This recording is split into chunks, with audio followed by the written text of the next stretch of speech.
Olubadan of Ibadanland is dead. ASUU directs members to begin nationwide strike. Nigeria has no business with nuclear weapons. Our war is against poverty. Tinubu government tells international community. Igbo groups reject Ruga project in southeast. One Anambra governor of Soludo, political leaders against collecting blood money. Osimhen says yes to permanent Galatasaray transfer. Trump threatens additional 10% tariffs on BRICS partner countries. Summary of the news. Olubadan of Ibadanland is dead. Olubadan of Ibadanland, Oba Owolabi Olakunlehin, passes away at 90. Oba Owolabi Olakunlehin, the 43rd Olubadan of Ibadanland, died on Monday 7 July 2025, just 2 days after celebrating his 90th birthday. He had been in poor health even before officially ascending the throne on 12 July 2024. Born on 5 July 1935 in Okubaja, Ibadan, Olakunlehin had a diverse background. He started as a teacher, joined the Nigerian Army in 1970, and retired as a major in 1979. He then became a businessman and later a politician, serving in the House of Representatives in 1992. His journey to the throne began in 1983 as Mogaji and later Balogun of Ibadan. Upon the death of Obalekan Balogun, he became the Olubadan. With his passing, former Oyo State Governor Rashid Ladoja, the current Otun Olubadan, is next in line to become the 44th Olubadan under Ibadan traditional system. Oyo State Governor Seyi Makinde has expressed condolences to the late king's family and promised a dignified burial. ASUU directs members to begin nationwide strike. ASUU has directed all its branches to withdraw their services due to the non-payment of June 2025 salaries, enforcing its no pay, no work policy. The University of Jos and University of Abuja have already begun the strike. ASUU President Professor Chris Paiwama said the action follows a standing resolution that members will stop work if salaries are delayed beyond the 3rd day of the month. He blamed officials in the Accountant General's office for deliberately withholding funds despite no issues with the payment platform. ASUU also warned that the outstanding 10 billion naira in earned academic allowances must be paid promptly to avoid further action. Nigeria has no business with nuclear weapons. Our war is against poverty. Tinubu government tells international community.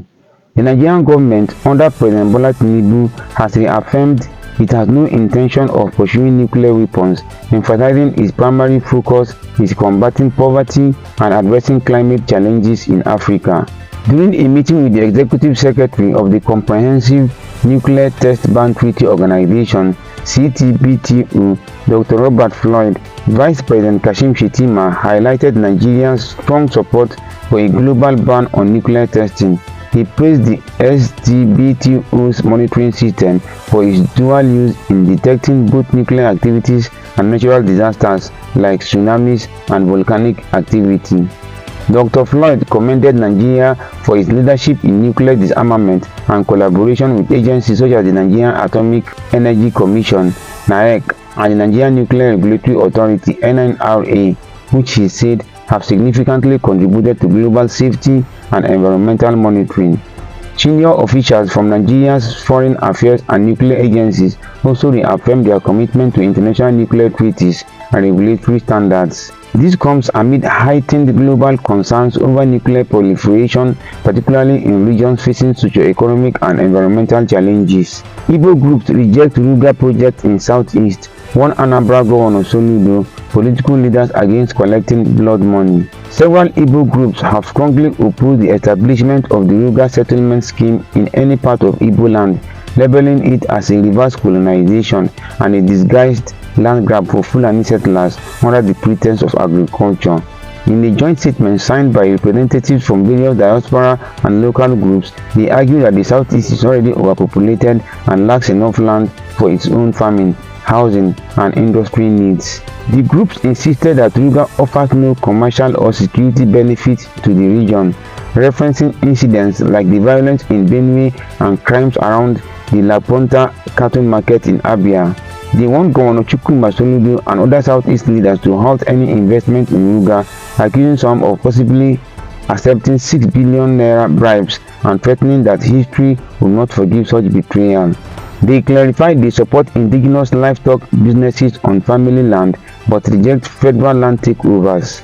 The statement concluded with a firm vow: no Ruga today, no Ruga tomorrow or ever in Igbo land. Napoli striker Victor Osimhen has said yes to a permanent move to Galatasaray.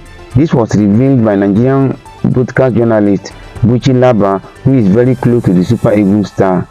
Laba wrote on X, exclusive: Victor James Osimhen says yes to Galatasaray and wants to continue with the Turkish team. Napoli for weeks have been pleading with Victor Osimhen to stay. Osimhen has made it very clear that he wants to leave.